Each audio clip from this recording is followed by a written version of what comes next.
শিব চতুর্দশী গেছে। এখানে আপনারা যারা যারা গান শুনছেন, কারা কারা শিবরাত্রির ব্রত করেছেন হাত তুলুন দেখি। বাহ, বাবাদের হাত কম, মায়েদেরই বেশি, কেন এরাই যাবে শিবের মাথায় জল ঢালতে। কি গো, জল ঢেলেছ? শিবের মতো বর পেয়েছো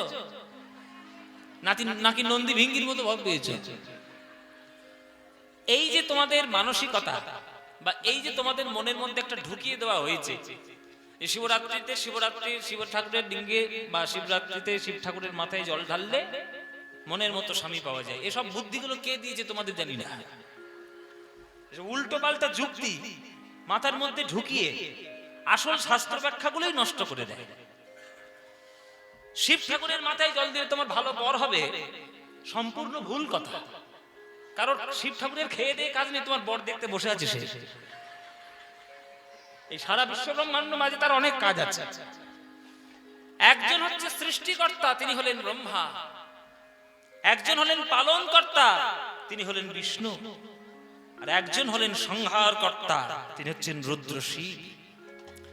তাকে আমরা যতই রুদ্র রূপে দেখি না কেন, তার মতো গুরু গম্ভীর, তার মতো ধ্যানী, তার মতো যোগী আর তার মতো বৈষ্ণব এই জগতে একটাও নাই বাবা, একটাও নাই। শাস্ত্রে পরিষ্কার করে লেখা, নিম্নগানাং যথা গঙ্গা দেবমামুচ্যতে যথা বৈষ্ণবানাং যথা শম্ভু পুরাণানাং মিদং তথা। নদীদের মধ্যে গঙ্গা শ্রেষ্ঠ, দেবতাদের মধ্যে বিষ্ণু শ্রেষ্ঠ, শাস্ত্রদের মধ্যে ভাগবত পুরাণ শ্রেষ্ঠ, আর বৈষ্ণব কুলের মধ্যে শিব ঠাকুর হলেন শ্রেষ্ঠ। গলায় তুলসীর মালার বদলে রুদ্রাক্ষের মালা, তিলকের বদলে ভস্য, ধুতির বদলে বাকছাল, শিখার বদলে জটা, যাই থাকুক না কেন শিব ঠাকুরের মতো বৈষ্ণব কেউ হতে পারবে না। তিনি যা বৈষ্ণব, সংসারী হওয়ার পরেও যে যোগী থাকা যায় তিনি তার প্রমাণ। সংসার আশ্রমকে আশ্রম বানিয়ে ঈশ্বরের মিলন ক্ষেত্র তৈরি করতে হয়, তিনি তার প্রমাণ। আমরা তাকে গাঁজাখোর হিসেবে লোককে আমরা তুলে ধরেছি। শিব ঠাকুর শুধু গাঁজা খেয়েই পড়ে থাকে, খেয়ে দিয়ে কাজ নেই, শিব ঠাকুরের গাঁজা খেয়ে পড়ে থাকবে। বিশ্ব ব্রহ্মাণ্ড যখন শেষের জায়গায় আসবে তিনি তখন রুদ্র, তিনি তখন সংহারকর্তা। আর তিনি যখন জগতে বৈষ্ণব ধর্ম প্রতিষ্ঠা করবেন তিনি হয়ে যাবেন জ্ঞানী ব্রহ্ম, তিনি হয়ে যাবেন যোগী। সুতরাং শিব ঠাকুরের মাথায় জল ঢালা মানে ভালো বর পাওয়া নয়। শিব ঠাকুরের মাথায় জল ঢালা মানে হচ্ছে নিজের জীবনকে সংযম করা, নিজের বৈষ্ণবীয় জীবনকে সুদৃঢ় করা। শিব ঠাকুরের মাথায় জল ঢালা মানে হচ্ছে ঈশ্বরকে কি করে ডাকতে হয় তার রাস্তা খুঁজে পাওয়া। এসব উল্টো পাল্টা মাথার মধ্যে যুক্তি দেওয়া খুব খারাপ জিনিস। শুনে রাখুন, ভগবানের চরণে যতক্ষণ আপনি মাথা নতমস্তক করতে পারছেন ততক্ষণ আপনার মাথাটা উঁচু হবে না। এই শিব ঠাকুর তার প্রমাণ। ওই জন্য শিব ঠাকুরকে আমি অত্যন্ত ভালোবাসি। ওই জন্য শিবরাত্রির ব্রত আমি করি না, কিন্তু নীলের ব্রতটা আমি করি। নীল হয় না, একটা নীল ষষ্ঠী হয় না বছরের শেষে, হ্যাঁ চৈত্র মাসের শেষে একবার। আমি সারা বছরে দুটো, আমি আমার কথা বলছি আর কি, আমি সারা বছরে দুটো ব্রত করি। একটা হচ্ছে দুর্গা পুজোর দুর্গা অষ্টমী, আর একটা হচ্ছে শিব ঠাকুরের নীলের ব্রত। এই শিব ঠাকুরের ব্রত আমি করি, নিজেই করি। নিজে করে আমি শিব ঠাকুরকে ভীষণ ভালোবাসি। ছোট্টবেলা থেকে বিভিন্ন জায়গায় শিব ঠাকুরের লীলা দেখে, সিনেমা দেখে, গান শুনে তার প্রতি আমার ভীষণ ভাবে শ্রদ্ধা রয়েছে, ভীষণ ভক্তি রয়েছে। যদিও আমি বৈষ্ণব মন্ত্র দীক্ষিত, আমার আশ্রম হচ্ছে নিতাই বাড়ি, হ্যাঁ ভজ নিতাই গৌর রাধেশ্যাম জপ হরে কৃষ্ণ হরে নাম, এটা আমার দীক্ষা মন্ত্র বা এটা আমাদের জপের মন্ত্র। আমাদের রাধারমণ চরণ দাস দেবের নিতাই ঠাকুরের জন্মবাড়ি একচক্রা গ্রাম, ওটাই আমার দীক্ষার বাড়ি। কিন্তু আমি শিব ঠাকুর, কালী ঠাকুর সবাইকে সমানভাবে দেখি, তাদের শ্রদ্ধা করি। কেন জানেন? আসল হচ্ছে শ্রদ্ধা, আসল হচ্ছে মাথা নিচু করা। আপনার মাথা আপনি সামাজিক শিক্ষায় যত উঁচু করে রাখার চেষ্টা করবেন আপনি তত নিচু হবেন। আর যত আপনি পাশ্চাত্য শিক্ষায় শিক্ষিত না হয়ে আমাদের সনাতন ধর্মের শিক্ষায় শিক্ষিত হয়ে যদি মাথা নিচু রাখতে পারেন শ্রদ্ধায়, জানবেন আপনার মাথাই সব থেকে উঁচু হবে, জগতে সব থেকে বড় হয়ে যাবে। গীতায় পরিষ্কার লেখা, শ্রদ্ধাবান লভতে জ্ঞানম, যিনি শ্রদ্ধাবান হবে তিনিই জ্ঞান লাভ করবে। মাথা উঁচু করে থাকলে জ্ঞান লাভ হবে না। এখনকার দিনের আধুনিক শিক্ষা, সব মাস্টার ওগুলো সব ওই আধুনিক শিক্ষায় শিক্ষিত করে সবাইকে আত্মসম্মান নিয়ে বাঁচবে, মাথা উঁচু করে বাঁচবে। আরে মাথা উঁচু করতে গেলে তো মাথা নিচু করতে হবে। 10 তলা বিল্ডিং এর মাথায় উঠতে গেলে সেই বিল্ডিং এর ভিত তো ভালো করতে হবে। ভিত যদি ভালো না হয় বিল্ডিংটা উঠবে, সেটা ছাদ কোন দিন ধসে পড়ে যাবে। জীবনের ভিত হচ্ছে শ্রদ্ধা, জীবনের ভিত হচ্ছে মাথা নিচু করা, জীবনের ভিত হলো আমাদের প্রত্যেকের চরণে প্রণাম করে শ্রদ্ধা হয়ে করে চলা। সেটাই যদি আপনি না শিখতে পারলেন, মাথা উঁচু করে কি হবে? কোনোদিন লাভ হবে না, কোন দিন ধসে পড়ে যাবে। ওই জন্য মাথা নিচু করে ঈশ্বরের চরণে সমর্পণ করতে হয়। সমর্পণ না করলে ঈশ্বরের চরণ আপনি পাবেন না, পরিষ্কার কথা। ওই জন্য মাথা নিচু করো। আমার মাথা নত করে দাও হে তোমার চরণ ধুলার তলে, মাথা নত করে দাও হে তোমার চরণ ধুলার তলে, সকল অহংকার আমার ডুবাও চোখের জলে, আমার মাথা নত করে দাও হে তোমার চরণ ধুলার তলে। হৃদয় গৌর হরি বল, গৌর হরি বল।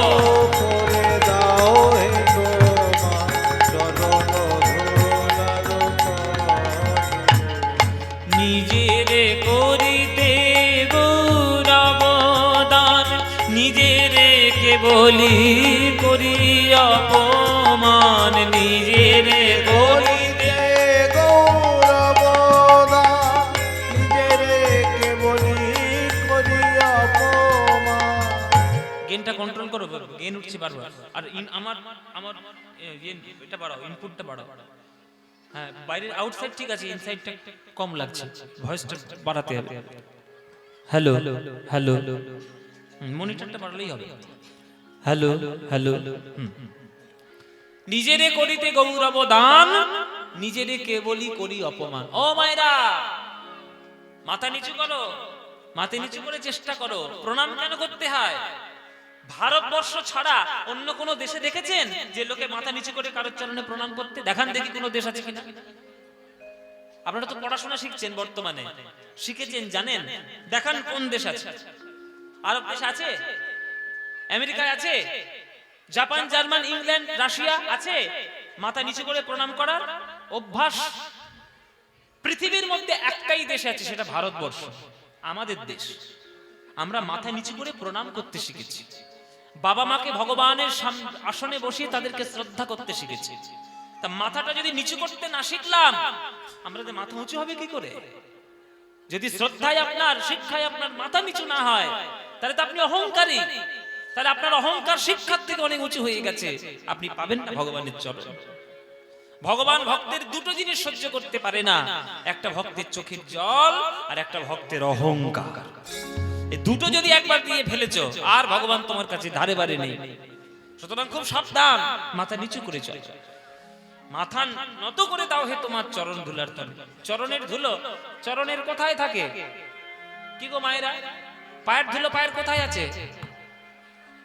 হ্যাঁ বাবা, পায়ের ধুলো পায়ের তলায় আছে, নিচে আছে। কবি বলছেন যে প্রভু, তোমার পায়ের তলায় যে ধুলোটি লেগে আছে, কত ভাগ্যবান সেই ধুলোটা যে সে তোমার চরণের ছোঁয়াটা পেয়েছে। একটা ধুলো হয়ে ভগবানের চরণের ছোঁয়া পেল, ধুলোর কত ভাগ্য।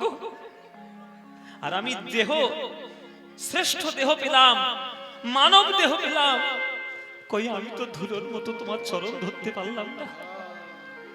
আমি তো পারলাম না তোমার চরণ ধরতে। তাহলে আমার ভাগ্যটা ভালো না ধুলোর ভাগ্যটা ভালো? ওই ধুলোটার তলায় যদি তুমি আমায় পাঠিয়ে দাও ঠাকুর, তাহলে আমিও তোমার চরণটা ছোঁয়া পেয়ে আমার জীবন ধন্য করি।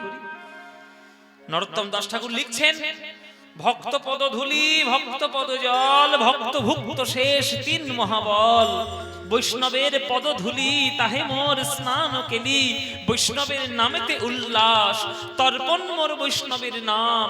বিচার করয়ে মনে ভক্তির আস্বাদনে, মধ্যস্থ শ্রী ভাগবত পুরাণ। তাহলে ভক্তের চরণ ধুলোয় যদি গায়ে না মাখতে পারো, প্রেম হবে কি করে? তাই মাথা নত করে দাও হে তোমার চরণ ধুলার তলে।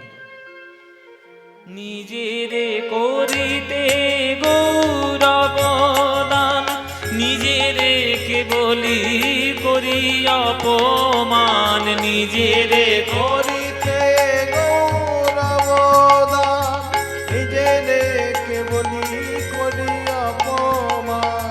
আপনারে শুধু ঘেরিয়া ঘেরিয়া ঘুরে মরি পলে পলে। ও মায়েরা, হরিণ দেখেছো? বাবারা হরিণ দেখেছেন? হরিণের সব থেকে সুন্দর কোন জিনিসটি বলো তো, দেখতে ভালো লাগে?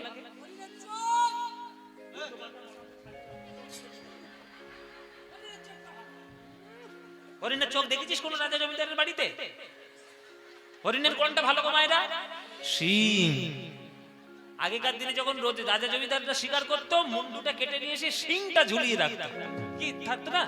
রাজা জমিদারদের বাড়ি গিয়ে দেখবেন শিং রাখা আছে, হরিণের শিং, এত সুন্দর দেখতে যে সেটাকে রেখে দিয়া। কিন্তু জেনে রাখো মায়েরা, যে শিংটা হরিণের কাছে সৌন্দর্যের কারণ, সেই শিংটাই কিন্তু তার মরণেরও কারণ। কেননা বাঘ যখন তাড়া করে তখন হরিণ ছুটে যায়, কোনো কিছুতেই আটকে যায় না, শিংটাই লতা পাতায় আটকে যায়। আর যখনই শিংটা লতা পাতায় আটকে যায়, তখন বাঘ এসে হালুম করে গলায়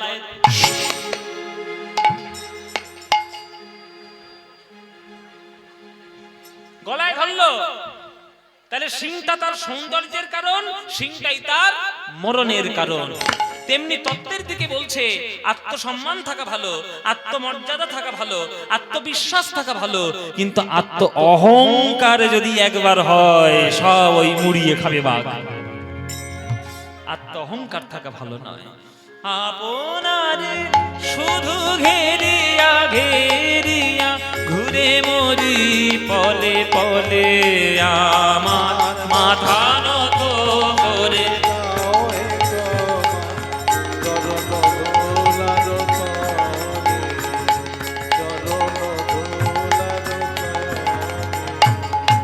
আমারে না যেন করি প্রচার, আমারও আপন কাজে, তোমার ইচ্ছা করো হে পূর্ণ আমারও জীবন মাঝে।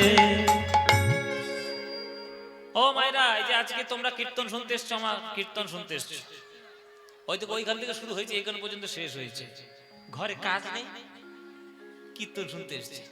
যাও বাড়ি যাও, বাড়ি গিয়ে সিরিয়াল দেখো, ফুলকি,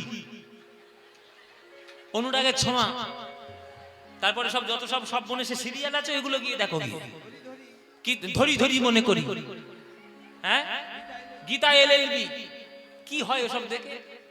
শুধু সংসারে অশান্তি হয়, সেগুলো ছেড়ে দিয়ে কীর্তন শুনতে এসছে। অ্যাকচুয়ালি কীর্তন তো শুনতে আসেনি, পদ্মপলাশকে দেখতে এসছে। হ্যাঁ, সত্যি কথা বলি তো, অনেকের গায়ে লাগে, কিছু করবেন মনে করবেন। হ্যাঁ, পদ্মপলাশকে দেখতে এসছে, জি বাংলায় দেখেছি না, রোগা না মোটা, কালো না ফর্সা, পেটে না লম্বা, নাচতে পারে ভালো না গাইতে পারে ভালো, দেখে আসি বাবা। আমাকে দেখে কি হবে? কি হবে? অস্পৃশ্য নরকের কীট একটা। আমি থাকাও যা, আমার না থাকাও তাই। আমি আছি জগতে, জগতের কিচ্ছু এসে যায় না, আমি থাকবো না জগতে, জগতের কিচ্ছু এসে যাবে না। হ্যাঁ, যে দুটো কথাগুলো আপনাদেরকে বলে দিয়ে যাবো, যদি শুনতে পারেন তাহলে আপনাদের জীবনে কাজ হতে পারে। আমার ইচ্ছায় আমি কীর্তন করিনি বা করছি না। আমার মতো অনেক ছেলে ঘুরে বেড়াচ্ছে জগতে, সবার ভাগ্যে কীর্তন করার সৌভাগ্য হয়েছে? হবে না। কেননা ভগবান এক একজনের ভাগ্যেই দেয়। আপনি যে কাজটি করে আপনার জীবিকা অবলম্বন করছেন, আপনি জেনে রাখবেন যে ওটা আপনার ভগবান করতে পাঠিয়েছে। প্রত্যেকের ভগবান জগতে পাঠিয়েছে প্রত্যেকটা কাজ করার জন্য। এই শরীরের মধ্যে যেমন প্রত্যেকটি অঙ্গ প্রত্যঙ্গ জরুরি প্রয়োজন, তেমনি সমাজের প্রত্যেকটি জীবিকা প্রয়োজন। ইঞ্জিনিয়ার করবে বিল্ডিং, মুচি করবে আপনার জুতো সেলাই। জুতো সেলাইটা তো ইঞ্জিনিয়ার করতে পারবে না। আবার ইঞ্জিনিয়ারের মতো মুচি তো গিয়ে বিল্ডিং বানাতে পারবে না। তাহলে জগতে ইঞ্জিনিয়ারেরও যেমন দরকার আছে, মুচিরও দরকার আছে। ডাক্তারেরও যেমন দরকার আছে, রোগীরও দরকার আছে। দিনের যেমন দরকার আছে, রাত্রেরও দরকার আছে। জলের যেমন দরকার আছে, খাদ্যেরও দরকার আছে। তাহলে প্রত্যেকটা জিনিসের দরকার আছে, তাই জগতে ভগবান তৈরি করে পাঠিয়েছে। আমার ভগবান কপালে লিখে দিয়েছে, বাবা তুই কীর্তনই করবি, তোর কীর্তন করতে পাঠালাম, তুই কীর্তনই কর।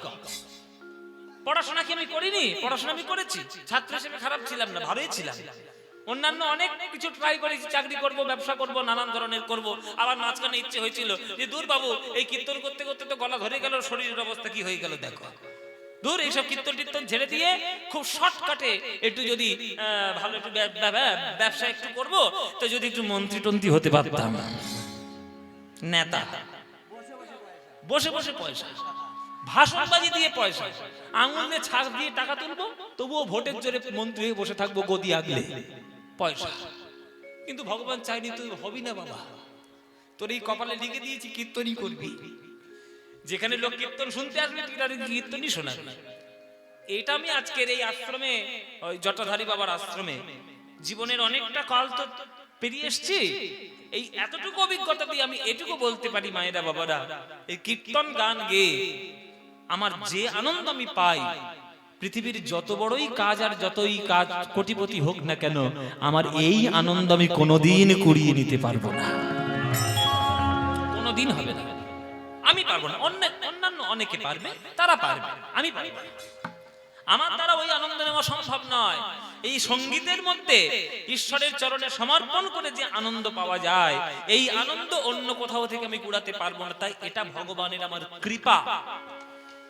তাই আমারই যেন না করি প্রচার আমার আপন কাজে, তোমার ইচ্ছা করো হে পূর্ণ আমার জীবন মাঝে।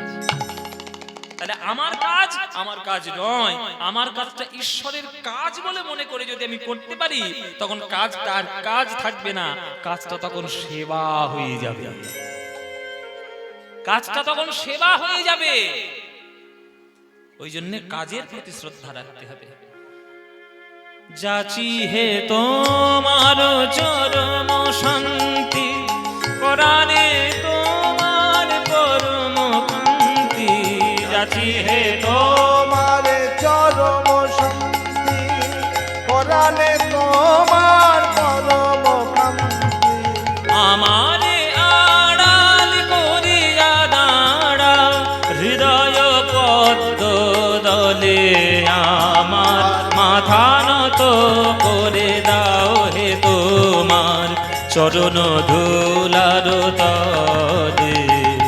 সকল অহংকার হে আমার ডুবাও চোখের জলে, আমার মাথা নত করে দাও হে তোমার চরণ ধুলার তলে, চরণ ধুলার তলে, চরণ ধুলার তলে।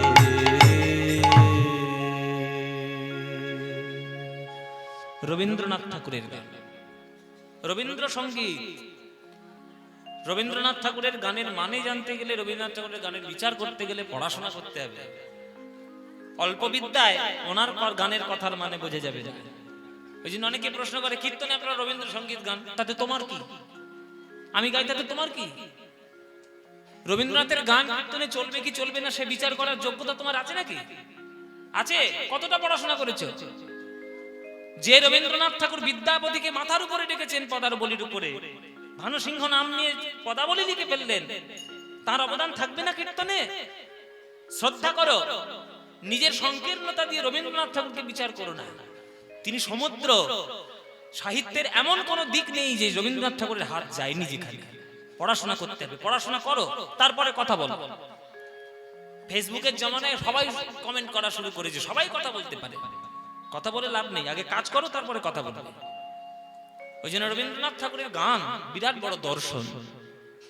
তাই আমাদের মাথা নিচু করা, প্রেম শ্রদ্ধা হরিনাম শিখিয়েছে কে? আমার গৌরাঙ্গ মহাপ্রভু। আর সেই গৌরাঙ্গ মহাপ্রভুর কীর্তন আপনারা শুনতে এসেছেন। মায়েরা বাবারা, সময় যখন পাবেন 24 ঘন্টার মধ্যে অন্তত 1 ঘন্টা গৌর গোবিন্দের নাম গাইবেন, দেখবেন জীবন ধন্য হয়ে যাবে। 23 ঘন্টা সংসার করুন, টাকা পয়সা রোজগার করুন, ছেলে মেয়ে মানুষ করুন, ঘরদোর সামলান, সবকিছু করুন, জানবেন ওই 23 ঘন্টা সংসার আপনার সঙ্গে জীবনে কোনোদিন যাবে না। কিন্তু 24 ঘন্টার মধ্যে থেকে 1 ঘন্টা যদি আপনি গৌর গোবিন্দের জন্য একটু সময় দেন, ওই 1 ঘন্টাই আপনার জীবনে সারা জীবন লেগে থাকবে জনম জনমের মতো। 1 ঘন্টা দিন, 23 ঘন্টা সংসার করুন, 1 ঘন্টা আমার সময় দিন গৌর গোবিন্দকে, হরিনামকে। মায়েরা, তাই কীর্তন করুন, নিজেরাই করুন। যখনই সময় পাবেন, দিন হোক, রাত হোক, সকাল হোক, সন্ধে হোক, ঘরে হোক, বাইরে হোক, সময় যখন পাবেন প্রাণ ভরে গান গাইবেন। ভজ গৌরাঙ্গ কহ গৌরাঙ্গ, লহ গৌরাঙ্গের নাম রে। ভজ গৌরাঙ্গ গৌরাঙ্গের নাম রে। গানটা ভাল লাগে? তাহলে গাইবো, নইলে বন্ধ করে দেবো। গাইবো বাবারা, গাইবো। ও মায়েরা, ভাল লাগে? সত্যি বলছো? সত্যি সত্যি? সিরিয়ালের দিব্যি, সিরিয়াল বেশি ভাল লাগে না কীর্তন? কি ঘর বিভীষণ নিয়ে ঘুরছি আমি, এ বলে সিরিয়াল। ও মায়েরা, তোমরা কি ভালোবাসো? কীর্তন ভালোবাসো তো? তাহলে এই গানটা ভালোবাসো, ভজ গৌরাঙ্গ। তাহলে ভজ গৌরাঙ্গ কহ গৌরাঙ্গ, লহ গৌরাঙ্গের নাম রে। এ গান বাঙালির মনের গান, প্রাণের গান। এ গান তোমাদের যাদের যাদের ভালো লাগে না, উলুধ্বনি দাও জোরে জোরে।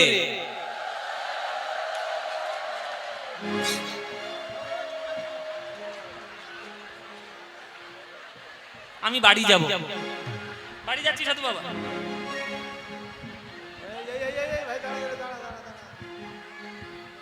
কি করতে বললাম আর কি করলো দেখো শুধু। নিঘাত সিরিয়াল থেকে ঢুকেছে এই গেমটা। আমি কি বলেছি?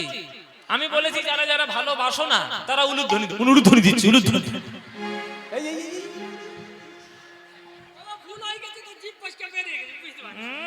আসলে প্রসাদ পেয়ে আবার জিভ ফসকে বেরিয়ে গেছে। ভাব নিদি আমার। ও মায়েরা, ভুল হয়েছে কিনা তাহলে শুধরে নাও। এইবার যারা যারা ভালোবাসো উলুধ্বনিটা তারাই দাও দেখি।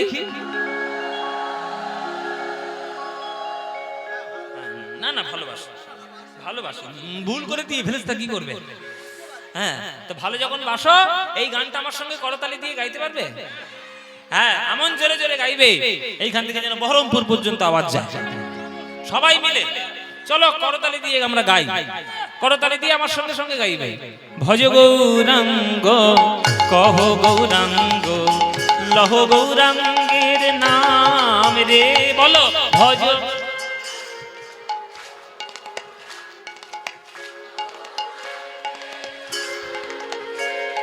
যে জনা গৌরাঙ্গ ভজে সে হয় আমার প্রাণ রে।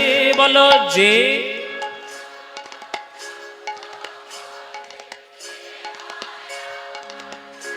বাহ। যে জনা গৌরাঙ্গ ভজে সে হয় আমার প্রাণ রে। যে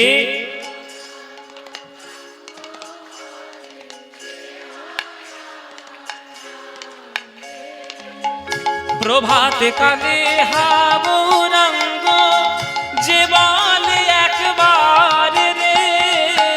প্রভাত কালে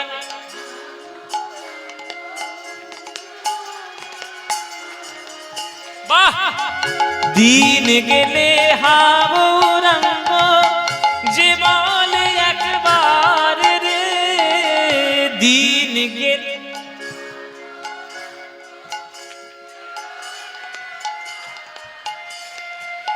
সেই জন আমার হয়, আমি হই তার রে। বলো সে জন।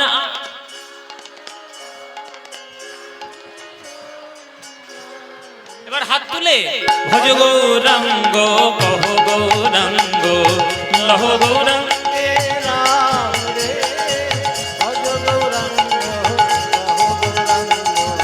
লহ গৌরাঙ্গে রাম রে ভজ গৌরাঙ্গ লহ গৌরাঙ্গে রাম রে যে জনা গৌরাঙ্গ ভজে সে হয় আমার প্রাণ রে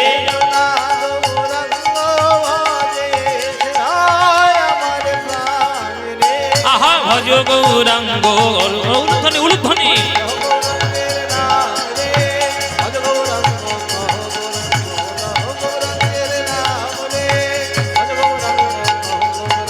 নিতাই গৌর হরি হরি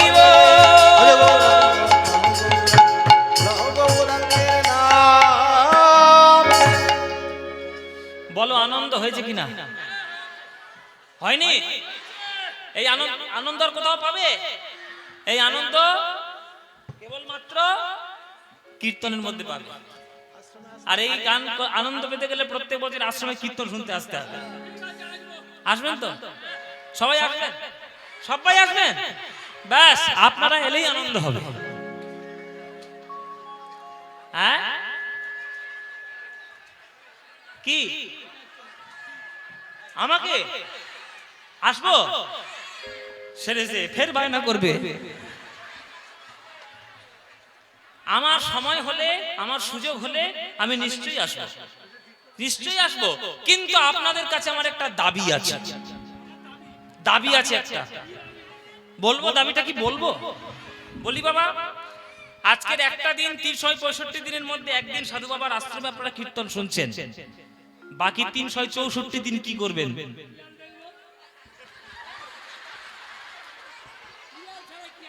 বলো মায়েরা তোমরা কি করবে এখানে আশেপাশে কোথাও নদী আছে নদী শুকনো পুকুর আছে শুকনো পুকুর আছে পুকুরে ডুবিয়ে মারবো বলো মায়েরা তোমরা কীর্তন শুনবে না সিরিয়াল দেখবে নিজেরা খোল করতাল নিয়ে এসে এইখানে এত সুন্দর মন্দির হয়েছে মূর্তি হয়েছে এখানে আশ্রম প্রাঙ্গণ নিজেরা আসবে নিজেরা এসে খোল করতাল নিয়ে 365 দিন নিজেরা করবে আর একটা দিন উৎসবের জন্য তো হবেই হবে সেটা তো কোনো চিন্তা নাই কিন্তু নিজেরা যদি আপনারা সারাদিন সময়ের মধ্যে যদি একটু সময় না দিতে পারেন তাহলে আর গোবিন্দের চরণে নিজেকে নিবেদন করে কি হবে সমর্পণ করুন জেনে রাখবেন যে সংসারের জন্য আপনি করে যাচ্ছেন দিন রাত সেই সংসার আপনি যখন অকেজো হয়ে পড়বেন দূর করে তাড়িয়ে দেবে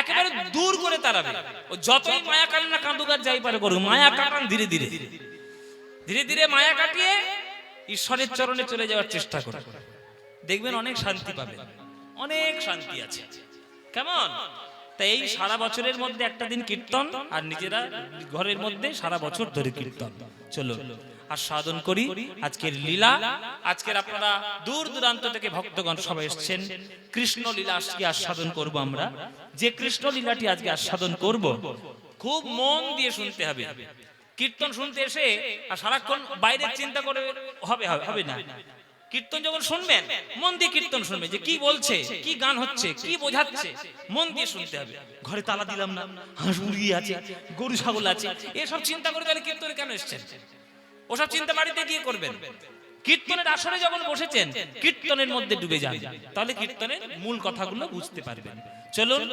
আজকে আমরা আস্বাদন করব কৃষ্ণ লীলা শ্রীমদ্ ভাগবত থেকে সেই লীলাটি নেওয়া হয়েছে শ্রীমদ্ ভাগবত থেকে সেই লীলা আমরা আস্বাদন করব সেই লীলাটির নাম হচ্ছে ভগবান শ্রীকৃষ্ণের ব্রহ্ম মোহন লীলা কি বললাম আমি ভগবান শ্রীকৃষ্ণের ব্রহ্ম মোহন লীলা এই লীলাটি এই সময়ে ঘটেছিল ওই জন্য এই সময় আমরা গাইছি এই বিকেল সন্ধে এইরকম সময় হয়েছে ওই জন্য এই সময় ধরে ধরে আমরা লীলাটি গাইছি তো সেই লীলাটি মন দিয়ে শুনবেন কৃষ্ণের লীলা বিশেষ করে মায়েরা আজকে যখন বেশি এসেছেন মায়েরা ভালো করে শুনবেন কেননা এই লীলাটি হচ্ছে আপনাদের জন্যই লীলা বাৎসল্য রসের লীলা বাৎসল্য রসের মধ্যে বাবারাও পড়েন আপনারাও পড়েন তবে মা তো মায়েদের মন একটু বেশি কোমল হয় ওই জন্য মায়েদের জন্য বেশি করে এই লীলাটি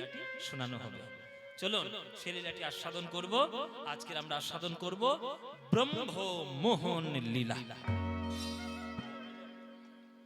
সরাসরি বৃন্দাবন যাব, বৃন্দাবনে গিয়ে আজকে আমরা লীলা আস্বাদন করব। চলুন আমরা সবাই মিলে বৃন্দাবনে যাই, বৃন্দাবনে গিয়ে আস্বাদন করি ব্রহ্মমোহন লীলা। তো চলুন গানে গানে বৃন্দাবন যাই। আপনারা এখানে যারা গান শুনছেন কারা কারা বৃন্দাবন গেছেন হাত তুলুন দেখি। ওরে বাবা, তো অনেকেই গিয়েছে বৃন্দাবন, খুব ভালো কথা। বৃন্দাবনে গেলে কি বলতে হয়? হ্যাঁ, রাধে রাধে। কেন হরি হরি বললে হবে না? জয় গুরু, যদি বলি জয় নিতাই, গৌর গৌর, হরে কৃষ্ণ, হরি বল, কি বলতে হবে? রাধে রাধে বলতে হবেই।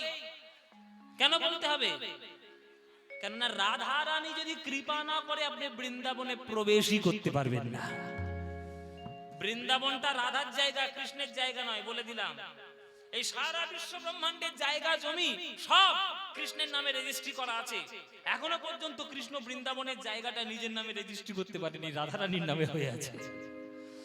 আর জীবনে কৃষ্ণ পারবেও না ওটা নিজের নামে করতে, কেননা রাধা রানীর কৃপা না হলে বৃন্দাবনে প্রবেশ অধিকার হবে না। তাই চলুন আমরা বৃন্দাবনে যাব, বৃন্দাবনের একটা গান গাইতে গাইতে, জনপ্রিয় একটি বৃন্দাবনের গান গাইতে গাইতে আমরা বৃন্দাবনে যাব, গিয়ে দেখব কি হচ্ছে লীলা, ব্রহ্মমোহন লীলা। চলুন বৃন্দাবনে যাই। চলে রে আমার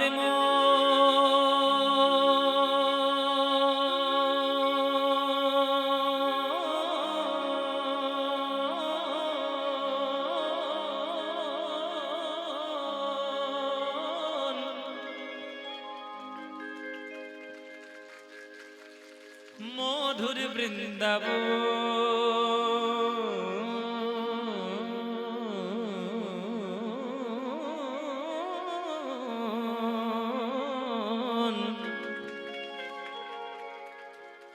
যমুনা পুলিনে যেথা মধুর বৃন্দাবন, চলে রে আমার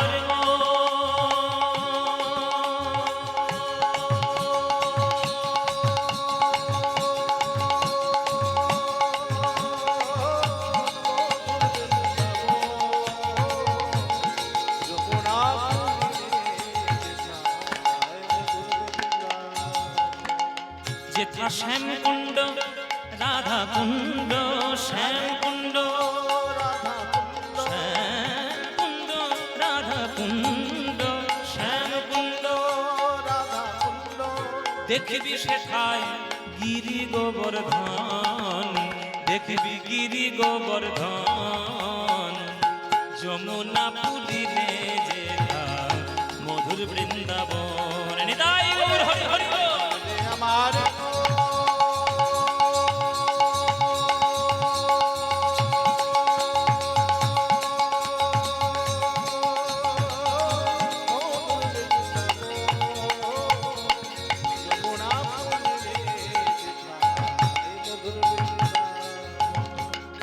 শেখা যাবি প্রেম কুড়াবি,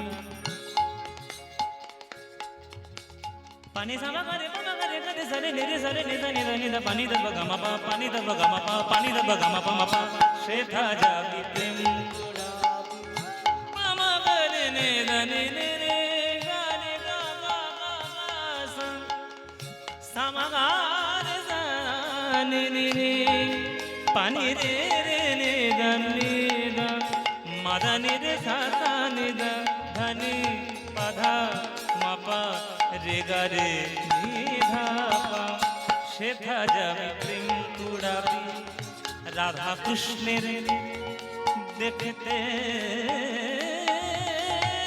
পাবি,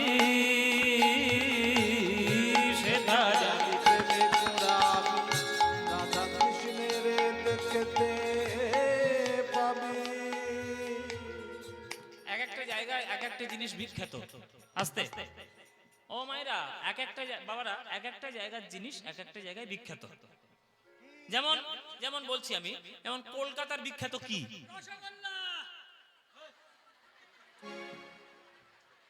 কেন কলকাতার কালীঘাট বিখ্যাত না, দক্ষিণেশ্বর নয়, রবীন্দ্রনাথ ঠাকুর নয়, ওর রসগোল্লার কথা মনে হয়েছে, আর কিচ্ছু নেই জগতে। নবদ্বীপের কি বিখ্যাত?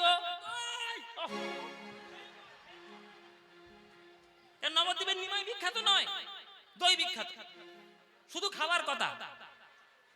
ও মায়েরা, বর্ধমানের কি বিখ্যাত? আপনাদের মুর্শিদাবাদের কি বিখ্যাত? হ্যাঁ, কে আবার বলে উঠেছে মির্জাফর।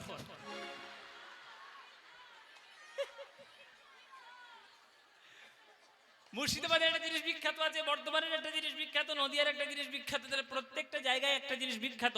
বৃন্দাবনের কি বিখ্যাত? বৃন্দাবনের রাধারানী। কেন রাধারানী বিখ্যাত? না, রাধারানী হলেন প্রেম, আর গোবিন্দের সঙ্গে প্রেমের সম্পর্ক না তৈরি করতে পারলে গোবিন্দ আপনাকে কখনো দর্শন দিবেন না। তাই রাধারানীর পদধূলা মাখো। এ তো ধুলা নয়, ধুলি নয়, গোপী পদ রেণু, এই ধুলা গায়ে মাখে নন্দের বেটা কানু। যে কৃষ্ণ গোপীদের পদধূলা মেখেছেন, আপনারা যদি সে বৃন্দাবনের ধুলায় গড়াগড়ি দিতে না পারেন, তাহলে আপনি প্রেম পাবেন না। প্রেম পেতে গেলে মান সম্মান ত্যাগ করতে হবে। প্রেম পেতে গেলে সম্মান সব ত্যাগ করতে হবে। অনেকে থাকে বাবা গো গো অহংকার, টাকার অহংকার, রূপের অহংকার, হ্যাঁ আমি গড়াগড়ি দেবো, বৃন্দাবনে ধুলায় গড়াগড়ি দেবো, কেন ধুলো নিয়ে শুধু গায়ে মেখে নেবো, ওসব করলে হয় না। সম্মান ত্যাগ করতে না পারলে, আত্ম অভিমান ত্যাগ করতে না পারলে গোবিন্দের চরণের প্রেম পাবেন না। সেথা যাবি প্রেম কুড়াবি, আর রাধা কৃষ্ণের দেখতে পাবি। সেথা যাবি প্রেম কুড়াবি, রাধা কৃষ্ণের দেখতে পাবি। দেখবি কদম তলায় দাঁড়ায় আছে, কদম তলায় দাঁড়ায় আছে, কদম তলায় দাঁড়ায় আছে, কদম তলায় দাঁড়ায় আছে। রাধা মদন মোহন যমুনা পুলিনে যেথা মধুর বৃন্দাবন চলে রে আমার উলুধ্বনি।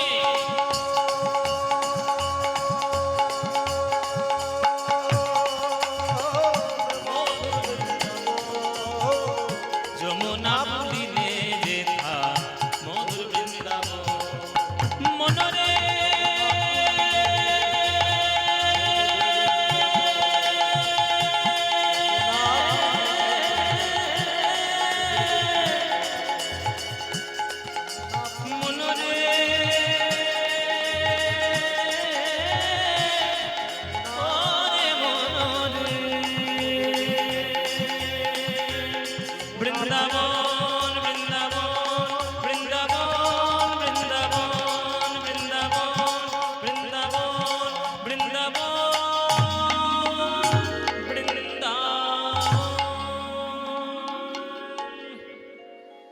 সবাই বলুন বৃন্দাবন ধাম কি, বৃন্দাবন ধাম কি, বৃন্দাবন ধাম কি, শ্রীমতী রাধা রানী কি, শ্রীমতী রাধা রানী কি, শ্রীমতী রাধা রানী কি। बोलो प्रेम से राधे राधे, बोलो राधे राधे, बोलो राधे राधे। वृंदावनम सखी भूव वितनोति कीर्तिं